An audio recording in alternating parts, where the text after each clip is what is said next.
ಈ ಲೋಟದಿಂದ ಎಷ್ಟು ಪ್ರಯೋಜನ ಅಂತ ನೀವೇ ಶಾಕ್ ಆಗ್ತೀರಾ. ಈ ಲೋಟದಲ್ಲಿ ಮಾಡುವಂತಹ ಎಲ್ಲ ಟಿಪ್ಸ್ಗಳನ್ನು ಇವತ್ತು ಶೇರ್ ಮಾಡ್ತಿದ್ದೀನಿ, ನೋಡ್ತಾ ಹೋಗಿ. ಈ ರೀತಿ ಲೋಟವನ್ನು ತೊಗೊಂಡಿದ್ದೀನಿ. ಇದಕ್ಕೆ 3 ಎಸಳು ಬೆಳ್ಳುಳ್ಳಿ ಹಾಕ್ತಾಯಿದ್ದೀನಿ. ಬೆಳ್ಳುಳ್ಳಿಯನ್ನು ಚೆನ್ನಾಗಿ ಕ್ರಷ್ ಮಾಡ್ಕೊಳ್ಳೋಣ. ಬೆಳ್ಳುಳ್ಳಿ ಪೇಸ್ಟ್ ಆಗೋ ರೀತಿ ಈ ರೀತಿ ಕೋಲಲ್ಲಿ ನೀಟಾಗಿ ಕ್ರಷ್ ಮಾಡ್ಕೊಳ್ಳೋಣ. ನಿಮಗೆ ಏನಾದರೂ ಕರೆಂಟ್ ಹೋಯಿತು ಅಂದ್ಕೊಳ್ಳಿ.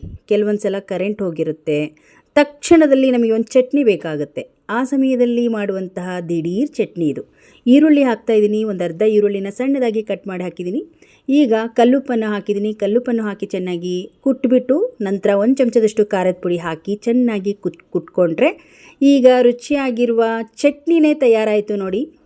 ತಲೆ ಬಿಸಿನೇ ಇಲ್ಲ, ಕುಟ್ಟಕಲ್ಲು ಬೇಡ, ಮಿಕ್ಸಿನೂ ಬೇಡ, ದಿಢೀರಾಗಿ ಚಟ್ನಿ ರೆಡಿ ಆಯಿತು. ಖಾರ ಚಟ್ನಿ ಇದು. ರೊಟ್ಟಿ ಚಪಾತಿಗೆ ಅಥವಾ ಬಿಸಿ ಬಿಸಿ ಅನ್ನದ ಜೊತೆಗೆ ಸೂಪರಾಗಿರುತ್ತೆ. ಈಗ ನೋಡಿ 1.5 ಚಮಚದಷ್ಟು ನಮಗೆ ಈ ಚಟ್ನಿ ಸಿಕ್ಕಿತು. ಇದಕ್ಕೆ ಬಿಸಿ ಬಿಸಿಯಾಗಿರುವ ಎಣ್ಣೆಯನ್ನು ಕಾಯಿಸ್ಕೊಂಬಿಡಿ. 1 ಚಮಚ ಅಥವಾ 1.5 ಚಮಚದಷ್ಟು ಎಣ್ಣೆ ಅಥವಾ ತುಪ್ಪವನ್ನು ಕಾಯಿಸ್ಕೊಂಡು ಈ ಚಟ್ನಿಗೆ ಹಾಕಿಬಿಡೋಣ. ಆವಾಗ ನೀವು ತಕ್ಷಣದಲ್ಲಿ ದಿಢೀರಾಗುವಂತಹ ಖಾರ ಚಟ್ನಿನೇ ತಯಾರಾಯಿತು ನೋಡಿ. ಎಣ್ಣೆ ಚೆನ್ನಾಗಿ ಕಾಯಿಸಿ ಹಾಕಿದರೆ ಈ ಒಂದು ಚಟ್ನಿ ದಿಢೀರಾಗಿ ರೆಡಿ ಆಯಿತು. ಈಗ ಲೋಟವನ್ನು ಆರಾಮಾಗಿ ತೊಳ್ಕೊಬೋದು. ತುಂಬ ಸುಲಭದ ಒಂದು ಐಡಿಯಾ ಅಂತಲೇ ಹೇಳ್ಬೋದು. ಇಷ್ಟ ಆದರೆ ಲೈಕ್ ಮಾಡಿ, ನೀವು ಟ್ರೈ ಮಾಡಿ. ಇಲ್ಲಿ ಸ್ವಲ್ಪ ಬಿಸಿ ಅನ್ನ ತೊಗೊಂಡಿದ್ದೀನಿ. ಸ್ವಲ್ಪ ಚಟ್ನಿಯನ್ನು ಹಾಕಿ ಸ್ವಲ್ಪ ತುಪ್ಪ ಕೂಡ ಹಾಕಿ ಬಿಸಿ ಅನ್ನದ ಜೊತೆಗೆ ಅನ್ನ ತಿಂತಾಯಿದ್ರೆ ಕೋಲ್ಡ್ ಇದ್ದಾಗ ಗಂಟ್ಲೆಲ್ಲ ಕೋಲ್ಡಾಗಿ ಒಂಥರ ಕಿಚ್ಕಿಚ್ ಅಂತ ಇರುತ್ತೆ ಗಂಟ್ಲು. ಆ ಟೈಮಲ್ಲಿ ಈ ಖಾರದ ಚಟ್ನಿ ಜೊತೆಗೆ ಅನ್ನ ತಿನ್ನೋದು ಸಖತ್ತಾಗಿರುತ್ತೆ. ಚಪಾತಿ ರೊಟ್ಟಿಗೂ ಕೂಡ ತುಂಬ ಚೆನ್ನಾಗಿರುತ್ತೆ. ಟ್ರೈ ಮಾಡಿ ನೋಡಿ. ತುಂಬ ಸುಲಭ ವಿಧಾನ. ಬನ್ನಿ ಈ ಒಂದು ಇನ್ನೊಂದು ಲೋಟದ ಟಿಪ್ಸ್ ನೋಡೋಣ. ನಾವು ಈ ಕಲ್ಲನ್ನು ಹಾಗೆ ಇಟ್ಟಿರ್ತೀವಿ, ಜಿರಳೆಗಳು ಏನಾದರೂ ಇರುವೆಗಳು ಬಂದು ಓಡಾಡ್ತಾ ಇರುತ್ತಲ್ಲ, ಅಂಥ ಸಮಯದಲ್ಲಿ ನೋಡಿ ಫುಲ್ ಕವರ್ ಆಗೋಂಗೆ ಈ ಲೋಟವನ್ನು ಮುಚ್ಚಿ ಎತ್ತಿಡ್ಬೋದು. ಈಗ ಒಂದು ಚಿಕ್ಕ ಬೌಲ್ ತೊಗೊಂಡಿದ್ದೀನಿ. ಇದಕ್ಕೆ ಒಂದು ಅರ್ಧ ಗ್ಲಾಸ್ ಆಗುವಷ್ಟು ನೀರನ್ನು ಹಾಕಿ, ನಿಮ್ಮ ಹತ್ರ ಕರ್ಪೂರ 1 ಹಲ್ಲೆ ಅಥವಾ 2 ಹಲ್ಲೆ ಹಾಕ್ಕೊಳ್ಳಿ. ನಿಮ್ಮ ಹತ್ರ ಸೋಫಾ ಸೆಟ್ಟು ಅಥವಾ ಬೆಡ್ಡು, ದಿವಾನ್ ಒಂದು ಬೆಡ್ ಆಗಿರ್ಬೋದು, ತುಂಬ ಧೂಳಾಗಿರುತ್ತೆ, ಅದನ್ನು ಎತ್ತಕ್ಕೂ ಆಗೋಲ್ಲ. ದಪ್ಪ ಇರುವ ಒಂದು ಬೆಡ್ ಆದರೆ ಎತ್ತಕ್ಕೂ ಕೂಡ ಆಗೋಲ್ಲ. ಈ ರೀತಿ ಕ್ಲೀನ್ ಮಾಡ್ಬೋದು ನೋಡಿ.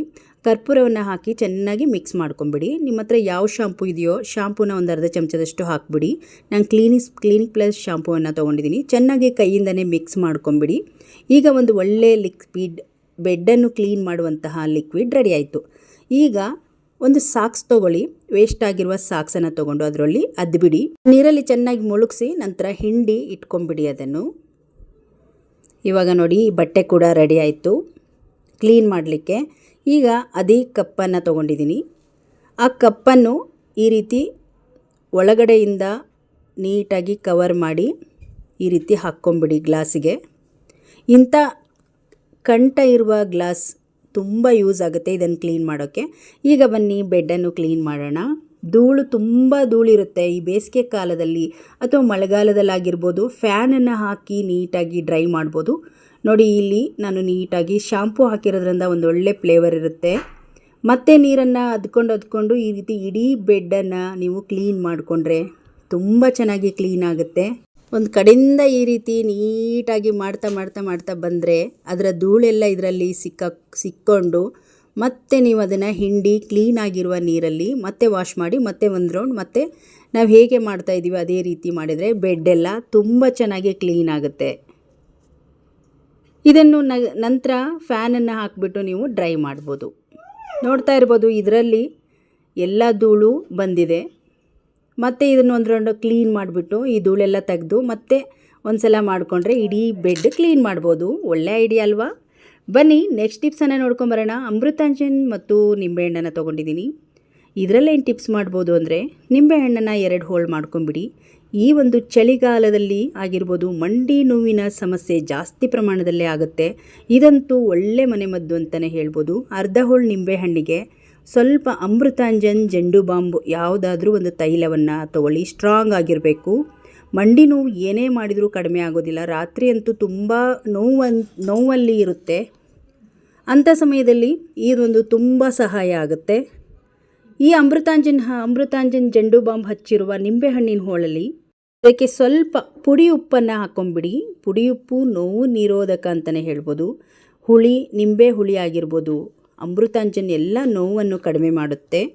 ಈಗ ಮಂಡಿಗೆ ಇದನ್ನು ಚೆನ್ನಾಗಿ ಹಚ್ಚಿಬಿಡಿ. ಎಲ್ಲಿ ನೋವು ಇರುತ್ತೋ ನೋಡ್ಕೊಳ್ಳಿ, ಅಂಥ ಜಾಗದಲ್ಲಿ ಈ ರೀತಿ ಚೆನ್ನಾಗಿ ಹಚ್ಚಿ ರಾತ್ರಿ ಮಲಗೋ ಸಮಯದಲ್ಲಿ ಈ ರೀತಿ ಮಾಡೋದ್ರಿಂದ ನಿಮಗೆ ಒಂದು ವಾರದಲ್ಲೇ ಇದರ ರಿಸಲ್ಟ್ ಗೊತ್ತಾಗುತ್ತೆ. ತುಂಬ ಚೆನ್ನಾಗಿ ಹಾಯ್ ಅನಿಸುತ್ತೆ. ಎಷ್ಟೇ ಮಂಡಿ ನೋವಿನ ಸಮಸ್ಯೆ ಇದ್ದರೂ ಈ ವಿಧಾನದಲ್ಲಿ ನೀವು ಇದನ್ನು ಕಡಿಮೆ ಮಾಡ್ಕೋಬೋದು. ಇದೆಲ್ಲ ಹಳೆ ಕಾಲದ ಮನೆಮದ್ದು ಅಂತಲೇ ಹೇಳ್ಬೋದು. ಸ್ವಲ್ಪ ಸ್ವಲ್ಪ ಹುಳಿಯನ್ನು ಹಿಂಡ್ಕೊಂಡು ನೀವು ತಿಕ್ಕೋಬೇಕು. ತುಂಬ ಚೆನ್ನಾಗಿ ನೋವು ಕಡಿಮೆ ಆಗುತ್ತೆ. ನಂತರ ಬೆಳಗ್ಗೆ ಬಿಸಿ ಬಿಸಿಯಾಗಿರುವ ನೀರನ್ನು ಈ ರೀತಿ ಮೊಣಕಾಲ ಮೇಲೆ ಹಾಕ್ಕೊಂಡ್ರೆ ಹಾಯ್ ಅನಿಸುತ್ತೆ. ಮತ್ತು ಅದೇ ರೀತಿ 2ನೇ ದಿವಸ 3ನೇ ದಿವಸನೂ ಕೂಡ ಇದೇ ನಿಂಬೆ ಹಣ್ಣನ್ನು ನೀವು ಯೂಸ್ ಮಾಡ್ಬೋದು. ತುಂಬ ಚೆನ್ನಾಗಿ ವರ್ಕ್ ಆಗುತ್ತೆ. ತುಂಬ ಚೆನ್ನಾಗಿ ನೋವು ಕೂಡ ಕಡಿಮೆ ಆಗುತ್ತೆ.